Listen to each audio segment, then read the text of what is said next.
మిత్రులందరికీ స్వాగతం. Here is one interesting aspect, divinity and humanity. ఈ రెండింటి గురించి అంటే మనిషి హ్యుమానిటీ ద్వారా, మానవత్వం ద్వారా ఎలాగా దైవత్వాన్ని దర్శించుకోవడం. సో విజువలైజింగ్ అ డివినిటీ త్రూ హ్యుమానిటీ, మానవత్వం ద్వారా మనం దైవాన్ని తిలకించగలడం. ఇది అందరూ great philosophers, thinkers of the world చెప్పిన విషయాన్ని నేను క్రోడీకరించి ఒక బ్రీఫ్ అనాలిసిస్ మీ దగ్గర ఇస్తున్నా. Doctor Sarvepalli Radhakrishnan science and religion అటువంటి పుస్తకంలో ఒక మాట అంటాడు. రిలీజియన్ అనేది ఏంటంటే మనిషి దైవాన్ని తిలకించుకోగలిగేటువంటి శక్తిని రిలీజియన్ ఇస్తుంది. So that is the power of religion, the duty of religion అని అంటాడు డాక్టర్ సర్వేపల్లి రాధాకృష్ణ. స్వామి వివేకానంద ఏమంటాడంటే, వేదాంత అనే పుస్తకంలో చూశాను, భగవంతుని చూడాలంటే లేదా మనలో నెలకొల్పాలంటే ది ఓన్లీ రిజార్ట్, ఒకే ఒక మార్గం ఏంటంటే you have to do good service to the humanity. తోటి మానవులకి మనం సర్వీస్ ఏం అవసరం లేదు, మంచి చేయడం, మేలు చేయడం ద్వారా you can see God and you can visualise not only divinity, దైవాన్ని తిలకించడమే కాదు, నీలో దైవాన్ని నెలకొల్పచ్చు అని అంటాడు. ఈ విషయాన్ని కదా రవీంద్రనాథ్ ఠాగూర్ కూడా గీతాంజలిలో ఏ స్మాల్ బుక్, ఈ ప్రపంచంలో గీతాంజలికి అన్నిటికంటే చాలా చిన్న పుస్తకానికి, 100 పేజెస్ కూడా లేనటువంటి చాలా చిన్న పుస్తకానికి నోబెల్ ప్రైజ్ వచ్చినటువంటిది గీతాంజలి. రవీంద్రనాథ్ ఠాగూరే మొట్టమొదటిసారిగా మన దేశంలో నోబెల్ ప్రైజ్ పొందినటువంటి వ్యక్తి. వెరీ స్మాలెస్ట్ వర్క్ కూడా అదే. అంటే దాంట్లో అప్పుడు నాకు అనిపించింది, ఇంత చిన్న పుస్తకానికి అంత పెద్ద బహుమతి, నోబెల్ ప్రైజ్ అంటే ఇంకా హైయెస్ట్ ప్రైజ్, ఇంకా దానికంటే మించింది లేదు. ఎలా వచ్చింది అనేది నన్ను బాగా ఆలోచింపజేసేది. యూనివర్సిటీ డేస్లో దాన్ని ఎలాగైనా తెలుసుకోవాలనేటువంటి తపనతో చదివాను. చాలా వరకు అర్థం కాలేదు. తర్వాత అనుభవం మీదే, ఎంపిరికల్ నాలెడ్జ్ అంటారు దాన్ని. అక్కడ ఒక మాట అంటాడు, to visualise divinity the only way is you have to just install the humanity in your heart and soul. నీలో దైవత్వాన్ని నెలకొల్పగల, అసలు నీలో దైవం ఉంది, నువ్వు చూసుకోవటం లేదు, నువ్వు తిలకించలేకపోతున్నావు నీలో ఉన్నటువంటి ఆ డివినిటీని అని అంటాడు. ఎలాగా అంటే జస్ట్ లైక్ మస్కిడియర్ లాగా. మస్కిడియర్ అందులో ఉన్నటువంటి బ్యూటిఫుల్ లైన్ అనమాట, గీతాంజలిలో ఉన్నటువంటి బ్యూటిఫుల్ లైన్ ఇది. We are just hovering around temples, mosques and churches just like mosquitoes. మస్కిడియర్ ఎలాగైతే దాని దగ్గర నుంచి మంచి స్మెల్, సువాసన వస్తుంది, అద్భుతమైనటువంటి తీయని పరిమళం. ఆ పరిమళం తన నుంచి వస్తూ ఉంది అనేటువంటి విషయం దానికి తెలియక అది ఏం చేస్తుందంటే ఈ పొదలో నుంచి వస్తూ ఉందేమో, ఆ చెట్ల నుంచి వస్తూ ఉందేమో, ఈ పూల మొక్క నుంచి వస్తూ ఉందేమో, ఆ బుష్ నుంచి వస్తూ ఉందేమో, ఇక్కడికి వెళ్తుంది అని స్మెల్ పీలుస్తుంది. ఇక్కడ కాదే, ఇంకెక్కడ అని తన జీవితం అంతా అలాగే సఫర్ అవుతుంది తెలుసుకోకుండానే, ఇగ్నారెన్స్లో. అలాగే మనిషి కూడా తనలో ఉన్నటువంటి దేవుణ్ణి గుర్తించలేక, దేవుడు టెంపుల్లో ఉన్నాడను లేదా చర్చిలో ఉన్నాడను, ముస్లిమ్స్ అనుకో మసీదులో ఉన్నాడని పరిగెత్తుంటారు.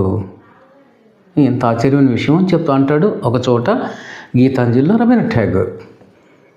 నిజానికి అంతే కదా. ఇప్పుడు మనం కలిసిమెలిసి ఉంటున్నాం, ఒక ఫ్యామిలీనే తీసుకున్నాం. మన పేరెంట్స్లో భగవంతుని చూడగలగాలి, ఆ శక్తి నీకు రావాలి. అదే సైన్స్ అండ్ రిలీజియన్లో సర్వేపల్లి రాధాకృష్ణ చెప్పింది. మీ పేరెంట్స్ ఎంతో మనకు జన్మనిచ్చారు, త్యాగాలు చేశారు ఎన్నెన్నో.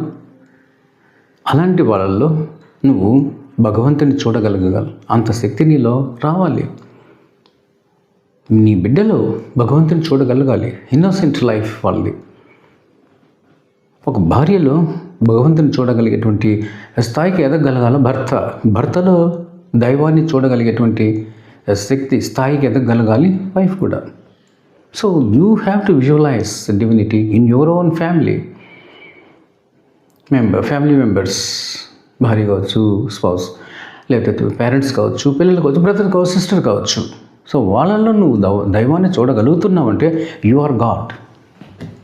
నువ్వే భగవంతుడని, నీలో దైవం ఉందని అర్థం. ఆ ఎబిలిటీని సాధించగలగాలి. You must be able to see the God there. So humanity అంటే అది మానవత్వం ద్వారా, అంటే మనుషుల్లో ఉన్న ప్రేమ ద్వారా, ఆప్యాయత ద్వారా, అంతే కదా. Your parents will have a lot of affection and love for you. Wife has a lot of affection and love for husband. Husband has the same thing towards wife. Then you must be able to see the divinity through the humanity. So అందుకే ఫ్రాంకాయిస్ ఫెనెలాన్ అనేటువంటి ఒక church religious leader, ఫ్రాన్స్లో గొప్ప arch bishop ఇతను, ఈ ఫ్రాంకాయిస్ ఫెనెలాన్ అనే అతను. గూగుల్లో ఒకసారి కొట్టి చూడండి. వెరీ గ్రేట్ మ్యాన్, గొప్ప ఆర్చ్ బిషప్ ఆయన ఒక చోట ఏమన్నా అంటే, ఎందుకు అంటున్నా అంటే రిపీటెడ్గా ఆయన చెప్పిన ఈ లైను నిజంగా మనసుని అట్నే కదిలిస్తుంది, మన యొక్క సోల్. ఏం చెప్పాడంటే, I love my country better than my family. నా కుటుంబానికంటే కూడా నేను నా దేశాన్ని బాగా ప్రేమిస్తాను. సెకండ్ లైన్, 2 లైన్స్ చెప్పాడు. ఫస్ట్ లైన్ అది. Second line, I love humanity better than my family, better than my country, sorry. చూసా, నేను నా కంట్రీని బాగా ప్రేమిస్తాను నా కుటుంబానికంటే. రెండో లైన్లో, నా కుటుంబానికంటే కూడా ఇంకా దేన్ని ఎక్కువగా ప్రేమిస్తాను తెలుసా? హ్యుమానిటీని. So I love my country better than my family and I love humanity better than my country. ఇంతకంటే అద్భుతమైనటువంటి వెల్ సేయింగ్ ఏది లేదని చెప్పచ్చు. సరే, ఈ లవ్ అంటే లవ్ ఆఫ్ హ్యుమానిటీ అనేది అంత గొప్పది అని చెప్తున్నాడు ఒక రిలీజియస్ లీడర్. గుడ్డిగా దేవుడు అది ఇది అని చెప్పకుండా, ఎక్కడున్నాడు దేవుడు అంటే హ్యుమానిటీలో ఉన్నాడనేసి ఆర్చ్ బిషప్, ఒక గొప్ప రిలీజియస్ లీడర్ చెప్పాడు. ఇది అంటే లవ్ ఆఫ్ హ్యుమానిటీ అనేది అంత గొప్పది. సరే, ఈ లవ్ ఆఫ్ హ్యుమానిటీని నేను ఒక 2-3 ముఖ్యమైన ఆస్పెక్ట్స్ ద్వారా అనలైజ్ చేద్దాం అనుకుంటున్నా. అవేంటంటే, 1 విద్య, 2 వైద్యము అండ్ న్యాయం. మనం జనరల్గా చూసేది ఇవే కదా. మనిషి ప్రతి మానవుడు కూడా విద్య, వైద్యం, న్యాయం వీటిని ఎక్కువ ఆశిస్తాడు. అది ఎక్కువగా అక్కడే మనిషి టోటల్గా మారేది కానీ చెడిపోయేది కానీ ఈ 3 విషయాల్లోనే. సరే, విద్య విషయంలో చూద్దాం. ఫస్ట్, విద్య అనేది ఏంటి? ఎడ్యుకేషన్ యొక్క ఆశయం ఏంటి? లా యొక్క ఉద్దేశం ఏంటి? జస్టిస్ ఇవ్వడం. అలాగే ఎడ్యుకేషన్ యొక్క ఉద్దేశం ఏంటి? లర్నింగ్, ట్రూ లర్నింగ్ని ఇవ్వడం, నిజమైనటువంటి విజ్ఞానాన్ని, వివేకాన్ని, తెలివితేటలను ఇవ్వడం. అది ఎక్కడి నుంచి వస్తుంది అంటే టీచర్ స్టూడెంట్ ఇంటరాక్షన్ ద్వారా వస్తుంది. ఇద్దరు కలిసి వర్క్ చేయడం వల్ల ట్రూ లర్నింగ్ అనేది బయటకు వస్తుంది, వాళ్ళ యొక్క ఇంటరాక్షన్ ద్వారా. అదే అనింది సహనావతు సహనోభునక్తు అనేటువంటి శ్లోకంలో, తైత్తిరీయ ఉపనిషత్తులో అనేటువంటి ఆ శ్లోకంలో. చాలా కంట్రీస్లో, వెస్ట్రన్ కంట్రీస్లో కూడా ఈ శ్లోకాన్ని ప్రేయర్గా పెట్టారు. అంటే టీచర్ స్టూడెంట్ ఇద్దరు మదనపడి, ఇద్దరి యొక్క సమిష్టి కృషితో, ఎలాంటి రాగద్వేషాలు అసూయలు లేకుండా సమిష్టి కృషితో సంపాదించినటువంటి ఆ మేధస్సుని లోక కళ్యాణానికి, for the welfare of the humanity, లోక కళ్యాణానికి ఉపయోగించగలగాలి. And that is the duty of the teacher and the student. And that is the purpose of education యొక్క పర్పస్ అది. మనిషిని కదిలించగలగాలి, మనిషిలో ఒక మమతని. ఎప్పుడు లోక కళ్యాణం అనే దానికి ఎప్పుడు వాళ్ళు సహకరిస్తారు? ఒక కవి చెప్పినట్టు, చదువు లేని వాడివని దిగులు చెందకు అనేటువంటి ఒక పాటలో ఒక చోట అంటాడు, మనిషి మధ్యలోన మమత లేని చదువులు ఎందుకు? అంతే కదా, మనిషి మధ్యలో మమత, ఒక అఫెక్షన్, లవ్ ఆఫ్ హ్యుమానిటీ అనేది లేనప్పుడు ఎందుకు ఇంకా చదువు వేస్ట్ అని అంటాడు. సో సోల్ చైజలింగ్, ఆత్మని కదిలించగలగాలి చదువు అనేది. అక్కడ పుట్టుతుంది హ్యుమానిటీ అనేది. సో టీచర్ యొక్క రోల్, బాధ్యత అలాంటిది. అందుకే అన్నాడు ఒక ఎడ్యుకేషనిస్ట్, ఏమన్నాడు తెలిసిన, teacher can make the beast man into divine man. ఎలాంటి మృగప్రాయమైనటువంటి వ్యక్తినైనా సరే, మనిషినైనా సరే, డివైన్ మ్యాన్గా అతనిలో దైవత్వాన్ని నెలకొల్పగలడు టీచర్ అనేవాడు, బై ద బ్యూటిఫుల్ ఇంట్రాక్షన్ అని అంటాడు. అంటే అది లైవ్లీ ఎడ్యుకేషన్ ద్వారా వస్తుంది. కానీ ఆశ్చర్యం ఏంటంటే, విద్యా సంస్థల్లో సగం అనుకున్నాం కొన్ని సంస్థలు బాగా ఈ పర్పస్ని నెరవేరుస్తూ సమాజానికి మంచి చేస్తుంటే, లోక కళ్యాణాన్ని, అంతే కదా, వాటి యొక్క ఫలితమే కదా ఈరోజు మనం ఎన్నో విషయాల్లో అడ్వాన్స్ అయినాం. నేను ఇంకా ఆ జోలికి పోకుండా ఇక్కడికి వస్తాను. చాలా విషయాల్లో మనం అన్ని రంగాల్లో కూడా అడ్వాన్స్ అయినాం. ఎందువల్ల అంటే వాళ్ళ ఇద్దరు సమిష్టి కృషి వల్ల, ఆ మేధస్సు వల్ల మానవత్వానికి, మనుషులకి, మానవ లోకానికి, కళ్యాణానికి ఉపయోగపడుతుంది. At the same time parallel లైన్లో చాలా విద్యా సంస్థల్లో టీచర్స్ కావచ్చు, ఆ విద్యా సంస్థ అధికారులు కావచ్చు, రిగ్మరల్ ఆఫ్ నాలెడ్జ్, క్రామింగ్ ఆఫ్ ఇన్ఫర్మేషన్, గుడ్డిగా నేర్చుకోవడం, ఎగ్జామినేషన్లో మకప్ చేసేసి ఎగ్జామినేషన్లో వాంతితో మార్కులు తెచ్చుకోవడం, ఒక మర మనుషుల్లాగా మెటీరియలిస్టిక్గా తయారైపోతున్నారు. వాళ్ళు సమాజానికి మోస్ట్ డేంజరస్, హానికరము. వాళ్ళు ఇంకా హ్యుమానిటీని ఏం చూడగలరు? No, they can't see the humanity. సరే, యూ కీప్ దట్, దాన్ని పక్కన పెడదాం. నెక్స్ట్ ఏంటి? వైద్యానికి వస్తాం. వైద్యం అనేది ఎంత అద్భుతమైన విషయం. మనిషి అనారోగ్య పాలైనప్పుడు అతనికి ఆరోగ్యం ఇవ్వడం అనేది చాలా పుణ్యమైన కార్యం. కానీ కొంతమంది డాక్టర్లు, వైద్యులు, సగం మంది అనుకున్నాం పోన్లే, మంచిగా ఇచ్చి ఈరోజు ప్రాణాలు కాపాడుతున్నారు, బాగా ఉంది. కానీ సగం మంది పైగా ఎలా ఉంటున్నారు? మెటీరియలిస్టిక్. హ్యుమానిటీ అనేది ఎక్కడా లేదు, కరువు అయిపోయింది. ఒక హాస్పిటల్కి వెళ్తే 600-700 పెద్ద హాస్పిటల్లో కన్సల్టేషన్ ఫీజు. వెళ్ళగానే మనిషిని తాకడం కానీ, కళ్ళు చూడడం కానీ, యాక్చువల్గా ఏ ఎఫిషియెంట్ డాక్టర్ అయినా కళ్ళు చూసి, నాలిక చూసి, పల్స్ చూసి చెప్పగలగడమే నిజమైనటువంటి గొప్ప వైద్యుడు అతనే. ఎవరినన్నా అడగండి మీరు. కానీ వాడు కళ్ళు చూడు, నాలిక చూడు, నోరు తెరమ్మండు, మహా అంటే చేసుకోవట్టు అంటాడు అంతే. మొక్కుబడికి మీకు లేదు, టచ్ చేయడు, బాడీని దూరంగా కూర్చోమంటాడు. ముఖ్యంగా కరోనా వచ్చినప్పటి నుంచి అంత భయం ఉన్నప్పుడు నువ్వు వైద్యం ఎందుకు చేయడం? ఆ వృత్తిని ఎందుకు నువ్వు స్వీకరించాలా? చేయడము, పంపించేయడము. ఎట్లా? ముందు టెస్టులు రాసుకొని చేయడం, blood test, urine test, scanning, X-ray ముందు అవి రాసేస్తాడు. ఒక 5,000, 6,000, 7,000కి అవి చేసుకురా అంటాడు. అవి చేసుకొని రిజల్ట్ వచ్చేలాగా వీడు అడ్రస్ ఉన్నాడు, పట్టా ఉండదు, అడ్రస్ లేకుండా వెళ్ళిపోతాడు. అక్కడ అసిస్టెంట్ ఉంటారు, ఎవరో నర్సు, వాళ్ళ ఇల్లు. ఏమండి మా టెస్ట్ రిజల్ట్స్ వచ్చాయి? వచ్చాయి. డాక్టర్ లేడు, డాక్టర్ వెళ్ళిపోయాడు, టైం అయిపోయింది, మరి రేపు వెళ్ళుంటే రాబోండి. మీకా చెప్పాను, మర్చిపోయినా, మీకు డాక్టర్ ఇచ్చేసి వెళ్ళిపోయాడండి. ఆ టెస్ట్ రిజల్ట్ చూసేసి మందులు రాసేశారు. టెస్ట్ రిజల్ట్ చూసిన తర్వాత మనిషి టెస్ట్ చేయడం కానీ, కన్సల్ట్ అవ్వడం, మాట్లాడడం కానీ, అడగడం కానీ ఏమీ లేదు.